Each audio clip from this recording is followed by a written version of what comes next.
सोचो एक पल के लिए पूरी दुनिया से ऑक्सीजन 5 सेकंड के लिए गायब हो जाए। सिर्फ 5 सेकंड। ना बॉम्ब गिराया, ना एलियंस आए, फिर भी सब कुछ तबाह हो गया।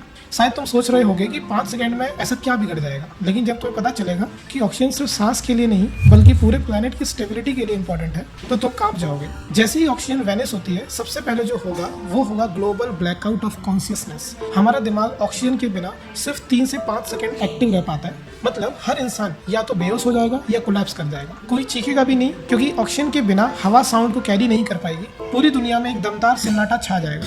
और यह सिर्फ शुरुआत है। आपके आसपास की बिल्डिंग्स कोलैप्स करने लगेंगी। सुनने में अजीब लगता है, पर सच ये है कि कंक्रीट यानी सीमेंटेड स्ट्रक्चर्स में ऑक्सीजन एक एसेंशियल कंपोनेंट होता है। ऑक्सीजन गायब होते ही इनका केमिकल स्टेबिलिटी टूट जाएगी और पुरानी बिल्डिंग्स मिट्टी जैसे बिखर जाएगी। और जो लोग फ्लाइट में होंगे उनका क्या? जेट इंजन को काम करने के लिए ऑक्सीजन चाहिए होती है, तो इंजन स्टॉल हो जाएंगे और एयरप्लेन्स हवा में रुक जाएंगे, यानी फ्री फॉल। मतलब जो लोग हवा में सफर कर रहे होंगे उनके पास बचने का भी कोई रास्ता नहीं होगा। और अगर आप किसी समंदर के पास हो तो आप देखेंगे कि ओशन की सरफेस उबल रही है। ऐसा इसीलिए होगा क्योंकि ऑक्सीजन प्रेशर सडन ड्रॉप करेगा और लो प्रेशर में पानी बॉईल करने लगेगा बिना टेम्परेचर बढ़े।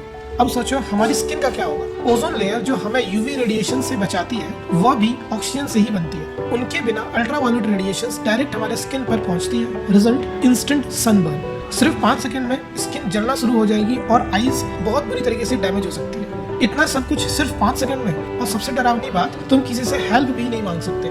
ना चीख सकते हो, ना सुन सकते हो और ना भाग सकते हो। लेकिन क्वेश्चन ये है कि क्या ऐसा रियल में हो सकता है? टेक्निकली नहीं। ऑक्सीजन का एकदम से वेनिश हो जाना नेचुरल प्रोसेस से इम्पॉसिबल है। लेकिन अगर किसी कॉस्मिक या एलियन लेवल टेक्नोलॉजी या किसी क्वांटम एक्सपेरिमेंट ने यह कर दिया तो दुनिया लिटरली 5 सेकंड में एंड हो सकती है। अब तुम समझ गए होंगे कि नेचर का बैलेंस कितना जरूरी है। हम ऑक्सीजन को फॉर ग्रांटेड लेते हैं, पर उसके बिना तो हम कुछ भी नहीं।